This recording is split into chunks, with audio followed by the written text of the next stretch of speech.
Hey yo, what's up mga gar? Welcome back again sa ating channel, Kuya Tens Fishard. And for today's video mga gar, mag-update na naman tayo sa ating fishard, sa mga bago na naman nating ginawa, sa mga bago na naman nating pinakialaman sa ating fishard. But before that mga gar, kung bago ka sa channel na ito, don't forget to subscribe and like and open the notification bell para maging updated kayo mga gar sa ating mga bagong videos. And shout out pala sa lahat ng mga nanonood ng ating mga video, sa mga silent watchers natin. Kung gusto nyong ma-shout out sa mga next video natin, don't forget lang mga gar sa pag-comment para sa susunod natin mga video ay ma-mention natin ang inyong mga pangalan. So unahin na natin dito mga gar, ito yung dati lagayan ng ating MSSBT na first batch. May ginawa na naman kasi tayo, no? Sinubukan na naman natin na i-overfeed yung ating mga isda, no? Alam nyo yon, yung parang style ng pagpapakain ng Tubifix na yung ginagawa ng ibang mga breeder na naglalagay sila ng cup, no, sa ilalim at nilalagyan nila ng maraming Tubifix na good for ilang days, no, na uubusin ng kanilang mga isda. So sinubukan ko din yun ulit, trinay ko kung okay ba or effective ba, kasi dati trinay ko yun tapos nagka bent spine yung ating mga isda. So trinay ko ulit, no, baka mamaya hindi naman pala sa Tubifix nangyari yun, no, kaya trinay natin, sinubukan natin. So ang nangyari ay nagkasakit yung ating mga isda mga gar. So madami sa ating isda yung namayat, no, saka may mga nagka-prone tayo ng dropsy. Kaya kung mapapansin nyo, no, wala tayong Tubifix na nandyan na nakalagay, no, kasi hindi man tayo order ng Tubifix at nag-stick muna tayo doon sa ating Moyna kasi pinapagaling muna natin, no, yung mga nanghina nating mga isda, and yung iba naman ay nakagamot, yung iba ay namatay na talaga, no. So ilan peraso din yung nagka-dropsy natin at yung iba ay nagpumayat. Tapos yung mga pumapayat, no, hindi na talaga sila naagapan, namamatay talaga sila. Pero yung mga wiggle, no, naagapan kasi magagamot yung mga wiggle lang ng ating mga isda. So ito, nandito yung ating dating MSSBT, no, tinanggal natin. Tapos ni-reset natin tong tank na to. Nilalagyan na lang natin to ng mga Santa Claus siguro kasi masyadong madami yung ating Santa Claus. Kailangan natin siya iwa-hiwalay pa konti-konti para mas lalo silang lumaki, bumilog. Ganon. So ito na, no, wala na dito. So nilipat natin siya dito mga gar. So nilipat natin dito siya mga gar. Ayan, nandito na yung ating mga MSSBT and araw-araw natin tong pinapalitan ng tubig. So medyo, ayan, kung mapapansin nyo, sumigla na sila ulit. Ilan lang yung nabawas natin dito, no? 4. Kasi may 2 namatay. Tapos may isa tayong pinapagaling. Tapos yung isa ay tinapon ko na kasi sobrang payat niya na talaga.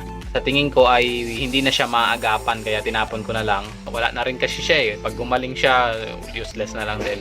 Pero may iba pa dyan na medyo pumapayat. Pero dahil kumakain lang di naman at medyo masigla naman, mapayat lang. So, tinatry lang natin na araw-arawin sa pag-water change. Then, methylene blue. So, hindi lang mapapansin kasi blue yung timba.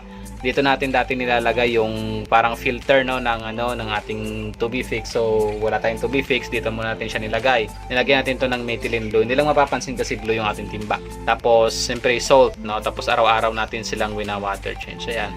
Mapapansin nyo, medyo umukay na yung kanilang lagay. Tapos masiba pa rin naman sila kahit papaano.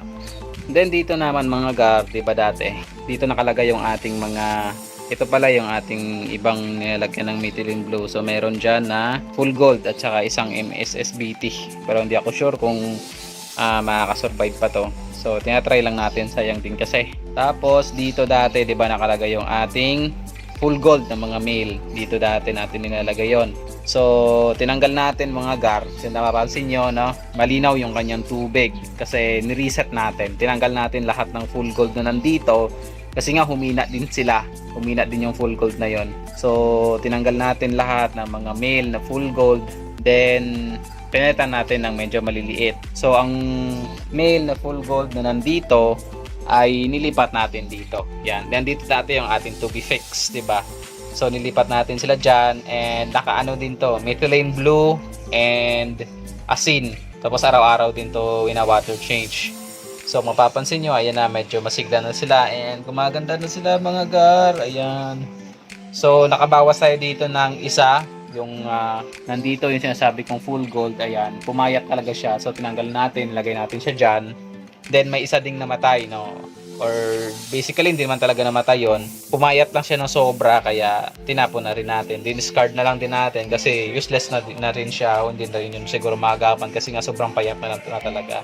So yan, kung mapapansin yung mga gar, no? Gold na gold, ayan. Pwede pansanla. So malalaki na sila mga gar, ayan. May isa lang dyan na kal na nakasama sa kanila. Babae yan para yan ang pagdiskitahan nila. Yan, kung maiilawan mo sila mga gar, ayan, gold na gold, 'di ba? Ang Lufet.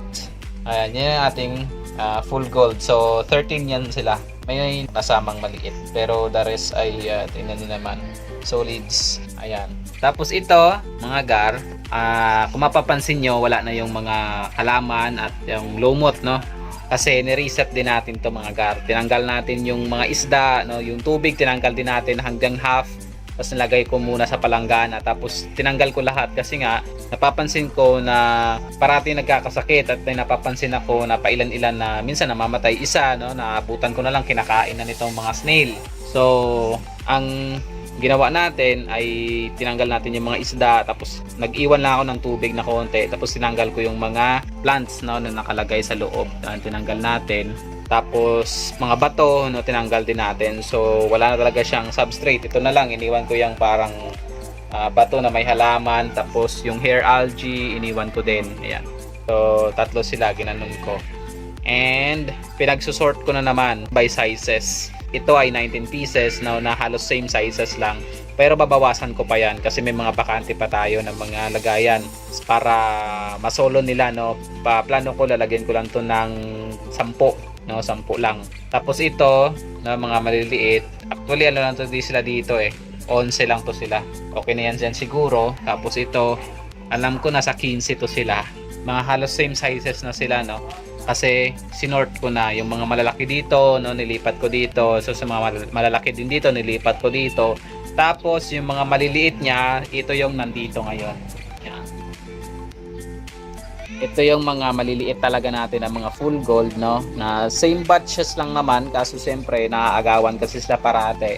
Kaya lumiit sila ng sobra at bumagal yung kanilang paglaki. So dito natin siya nilagay. Ayan. Nasa yan dyan sila, 20 peraso. Tapos kung mapapansin yung mga gar, itong ating Santa Claus, no, 5 yan sila dito dati. So ang nangyari sa kanila ay kinuha ko lang naman mga gar, hindi naman nadali. Kinuha ko yung dalawa na medyo nagagandahan ako, ginawa kong materyales. Kasi diba sabi ko ipagpapatuloy natin yung Santa Claus. Ayan, tinanggal ko yung dalawa, no, na lalaki, tapos ginamit natin for breeding. Tapos kumuha din ako dito ng dalawang medyo malalaki, no. Ito ay Santa Claus natin na female, no, na ribbon. So ang ginawa ko, dito ko sila nilagay. Nandito yung dalawang Santa Claus. Ayan sila kung mapapansin nyo. Dito yung isa, ayan. Tapos saan na kayang isa nagtatago, ayan, no.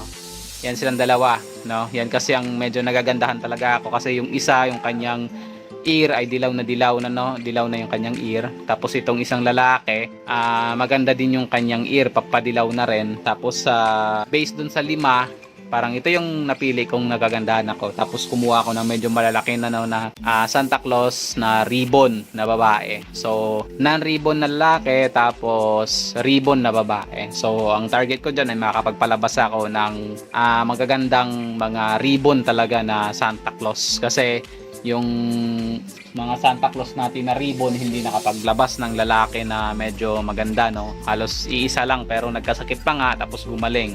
So naglagay ako dyan ng 3 babae na ribbon and 2 lalaki na non-ribbon. So nandito dati yung ating mga beta. So tinanggalan natin, na-reset na natin ito kahapon natin lahat ginawa.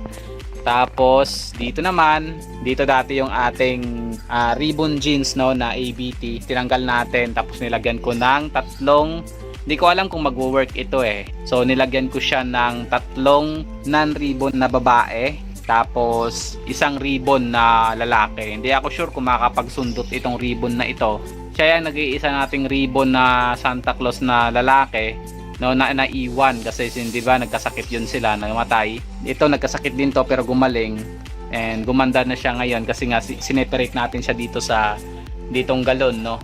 May isa yan dito na male ngayon na pinapalaki ko. O, sana gumanda siya diyan. Ito ay ribbon jeans, no. Kung gagaling siya after 1 week, kung gumanda siya kasi malakas na siya eh.